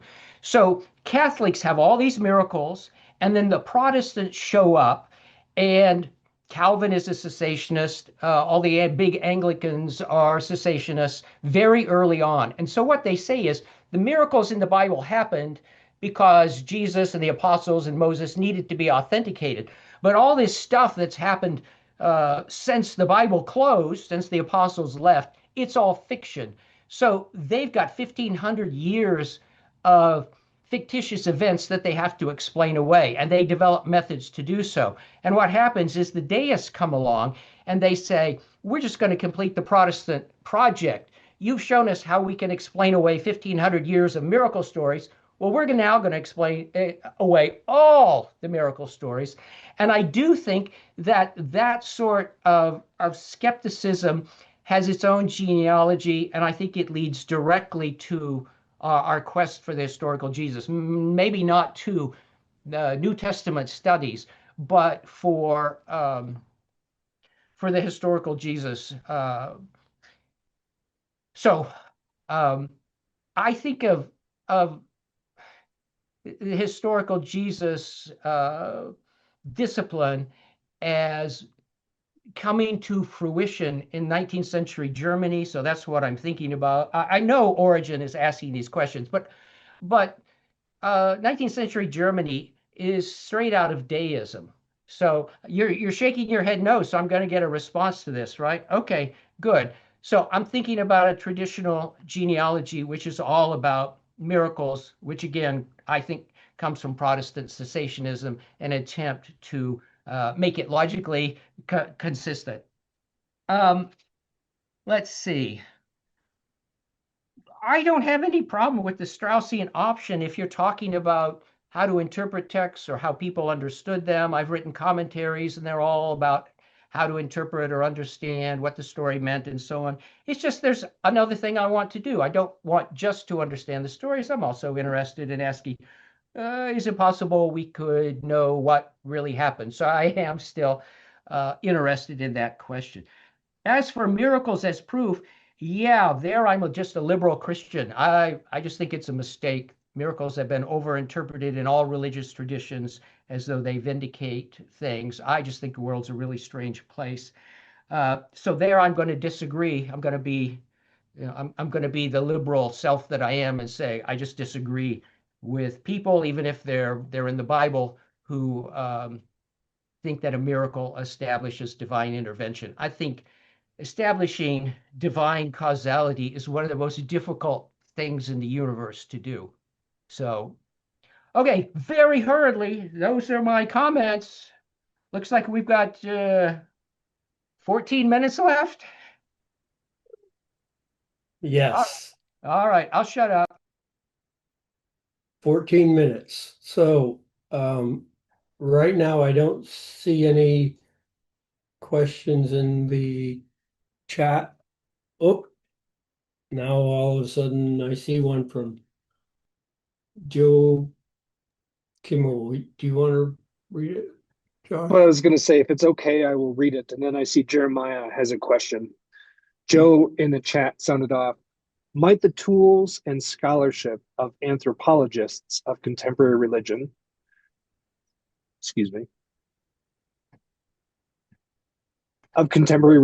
offer ways of interpreting miracles which would augment tools of biblical or textual research?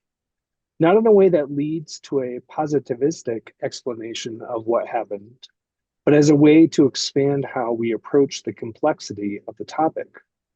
Or do you feel that applying contemporary anthropological analysis to ancient texts would create too many methodological problems and difficulties? You're muted, Dale. Yeah, just one observation here. I don't want to go on for long. I'll simply observe that there is within contemporary anthropological literature, a sort of subgenre. There's actually a journal, I forget what it's called now, but there are also a number of books in which field anthropologists report things they saw, which they can't explain. And they say, I don't want to bury it. What do we do with this? They're not being theological. They're just saying, hey, I saw this and so on. So that stuff's there. I don't see why we would ignore it. Okay. Jeremiah. This is perhaps a longer conversation as well, which should we had over a coffee. But I just want to push back a little bit on the genealogy of Enlightenment scholarship, because Enlightenment scholarship consistently and actively tries to erase its predecessors and its longer genealogy as part of its own constructed narrative of novelty. We see that in Lessing, we see it in Strauss, we see it in Renan, all of whom assert that they're doing something radically new. And Strauss in particular is deeply engaged with Origen and takes Celsus's side consistently. But he's drawing his repertoire of objections and strategies not directly out of the Confessionszeit of the 16th and 17th centuries, but out of a kind of Origenian polemic that he is siding against Origen. But he does want to maintain that he's doing something brand new, but in fact, it's deeply Origenian throughout. I think Sam Johnson is on this call, although not visible. And he's written a really good book recently. Renan as well is reading Porphyry and thinking with Porphyry. And so I just want to say the genealogy is longer than the construction of the genealogy you wanted to give us. Okay, so I understand the lines you're drawing, and I understand that Strauss is constantly referring to church fathers. But what he's doing there is he's appealing to anti-Marcionites because they're drawing all these connections between the Old Testament and New Testament, and then Strauss can use these for his typological, mythological exploration. But Strauss himself cites Hume, and Hume is reading Locke, who's a Protestant cessationist, and Hume is reading Conyers Middleton, who's a Protestant cessationist, at least appears to be. And Middleton and Locke have read Calvin and the Protestant cessationists before them. So I see this great continuity. That doesn't mean that they're not going back to the early sources. These were 19th century Germans. They knew everything. Of course they're gonna cite from everything. But I think the impulse for Strauss comes out of the Enlightenment. I don't think it's that he's sitting down reading Origen one day and saying, oh, I've got a new idea for how to think about Jesus. I think he has been formed by the deistic tradition, and with that, he then goes back to the early sources and mines them for his own purposes. Okay, our next question is from Reed Carlson. It's okay. I'm going to read a question from Reed Carlson, and then I will pose a question from Michael Barber. Reed Carlson comments, on the question of how to integrate thoughtfully the category of religious experience into the historical critical study of biblical literature, I recommend 2 collected volumes from the Religious Experience in Antiquity program unit of the SBL. They are entitled Experientia, Volumes 1 and 2, and are published by SBL. Both volumes open with helpful essays on method with reference to adjacent disciplines like anthropology, ethnography, neuroscience, and the Academy study of religion, fields which often handle this issue better than do many theologians. Reed says he has not read Dale's book, so he's not sure if these sources are cited. So there's the comments, and I'll read a question from Michael Barber. Could we talk about the second question a bit? Doesn't Dale's work undermine assumption that there is gulf between lived typology and retrospective scripturalization?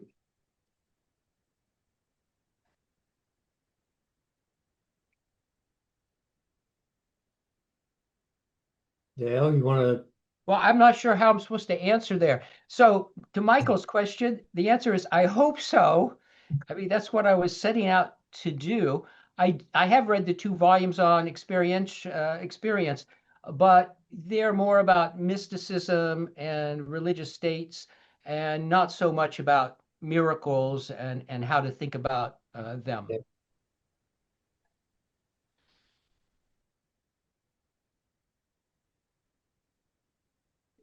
Okay, so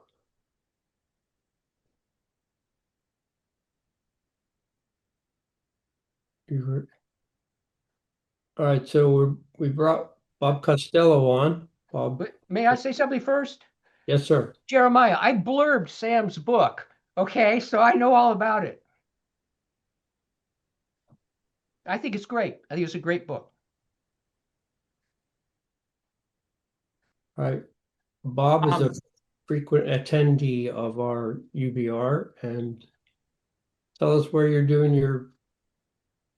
where you did your studies, Bob. Um, well, I was going to be touching on some of that now because I'm expanding, the dissertation into edited volume, but I've also got some papers I'm working on, and it is on Dead Sea Scrolls and interconnections with the New Testament and rabbinic studies. So I wanted to bring up on the Moses typology that there's a Hodiah, a column 12 of 1Q HA, that has the protagonist in it that I think is based upon a historical leader of the sectarians depicted in the Moses typology. He has a revelation and he gets a glowing face, and he's actually an Uber Moses because he can pass that glowing face onto the congregation. There's more details that are worked in there. So this is an earlier figure. Puak dates, this is one of the teacher Hodayot, to the late second century BCE. So this is around, and I've argued in my dissertation that the author of Ephesians was aware of the Hodayot, and in future papers, I'll be discussing arguments that the author of Second Peter and the Fourth Evangelist were aware of it also, of the Hodayot in general, not necessarily that they know of this typology and that specific one, but I think that it's out there, and it's out there prior to Jesus going about on his mission. And quickly on a quick question for Dale on the miracles, the point that if they happen, so how do you connect that to the divine? Isn't that part of the argument that's going on in the fourth gospel? Aren't the Pharisees / the Jews saying, hey, it's a demon that's enabling him to have the miraculous knowledge in the temple of the scriptures and to enabling him to do these healings? And Jesus is trying to say, well, no, it's where I'm from. It's my Father who's enabling this.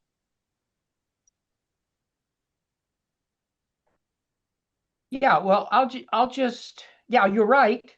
But that raises the whole question of the ambiguity of miracles. They always have to be interpreted. So if you say Jesus cast out demons, that doesn't interpret itself, because some people can say, well, he's casting out demons not by God, but by Beelzebul. It's the problem of the magicians back there in Exodus. How are they keeping up with Moses half the time, right? How do they do that? Well, we get later texts that, again, it must be demons and so on. But the New Testament has figures deceiving people by their signs, right? As Antichrist doing wonders, and Revelation leads everybody astray, Second Thessalonians, and all the rest of it. So that's just a starting observation, but miracles, even in Scripture, have to be interpreted, right? Right. Thank you. Do our panelists have any comments? I know, Jeremiah, you've been throwing a lot in the chat. I don't know if you want to. Oh, Nathan, come on. Yeah, thanks. Dale, I was actually going to ask you on literary levels. So you mentioned that Jesus, like many in his day, is homo biblicus, that he lives steeped in the world of the Tanakh. And I think the evidence you give along those lines is looking at synagogue culture, and especially references in Josephus and Philo to people's involvement in scripture or hearing scripture. I did wonder, and this is maybe kind of going back to a Chris Keith-esque point here of literary levels. So just the sense here is that Jesus would know scripture through interacting with it in the synagogue. I'm not taking Luke's 4, reading of the scroll of Isaiah, um, you know, uh, to be entirely accurate. Um, I do wonder if that creates questions around like Matthew is just able to create these dense allusions to scripture. Um, and the lived intertextuality does seem to be more in the kind of general, big splashy things like crossing this, the Jordan, or making walls come tumbling down, or finding the holy implements that Moses hid. And so some of the phrases that we're thinking are Mosaic in the Jesus tradition are pretty subtle, right? Like this generation or finger of God. So I wondered if like kind of literary level of Jesus affects how we think of the Moses typology. Um, since some of these are pretty subtle, less subtle than like the sign prophets, where they're these, big authenticating signs. So the short answer to that is I see no connection between biblical literacy and the ability to read and write.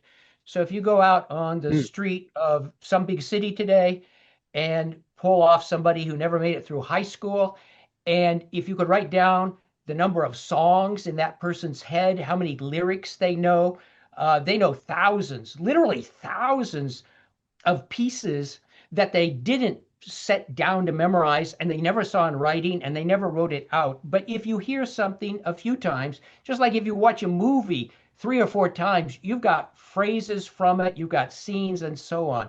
So I think, however it happened, there's some kind of biblical culture that Jesus is in. I assume he was a religious youngster, because he's a religious oldster.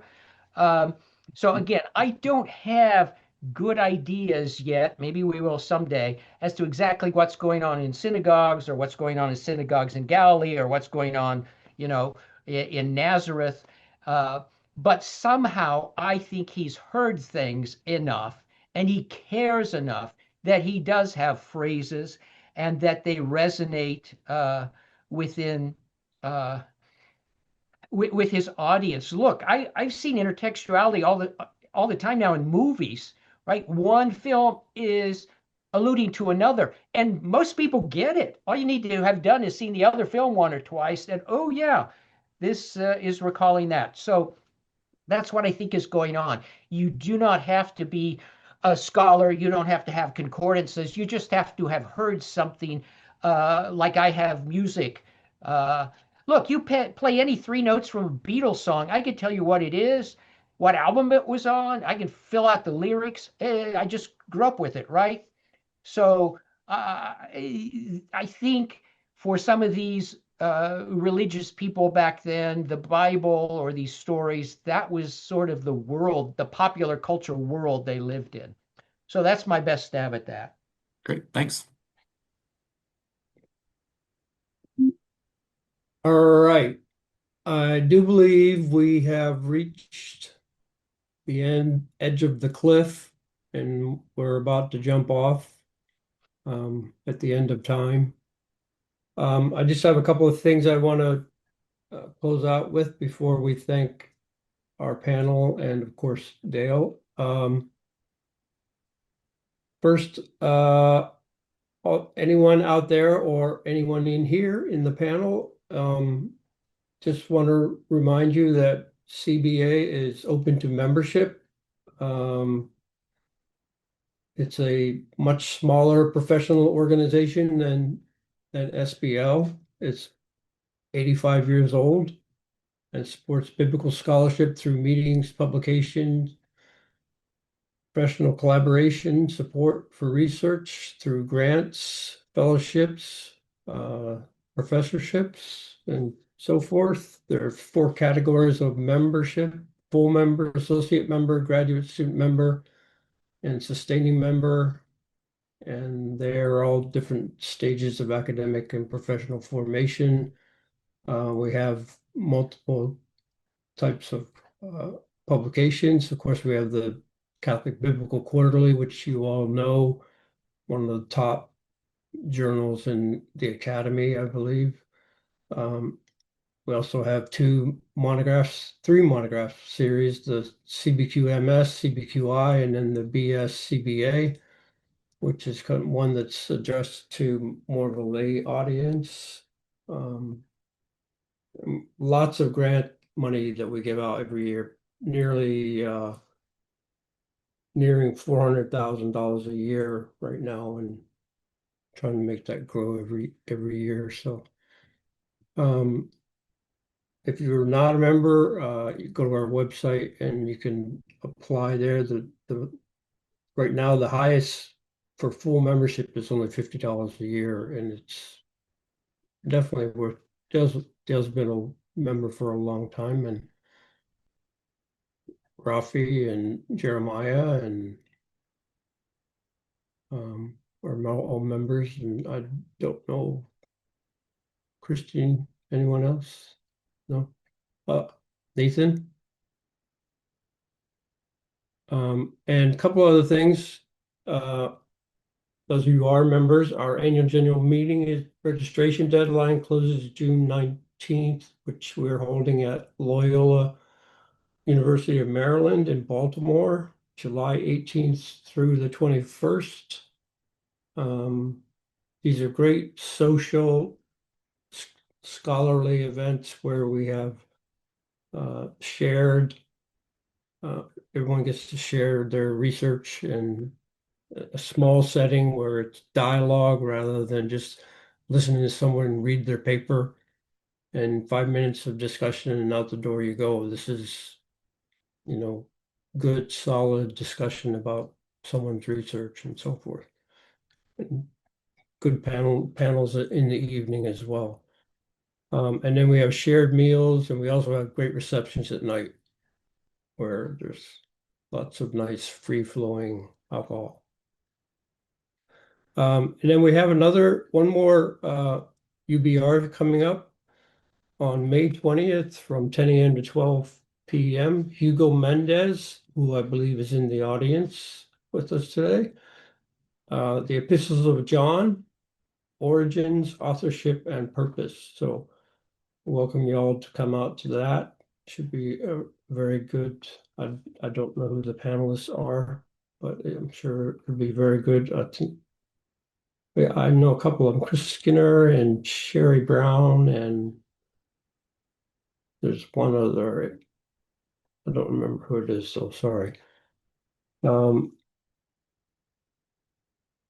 The membership sign up is in the chat, so I welcome you to join.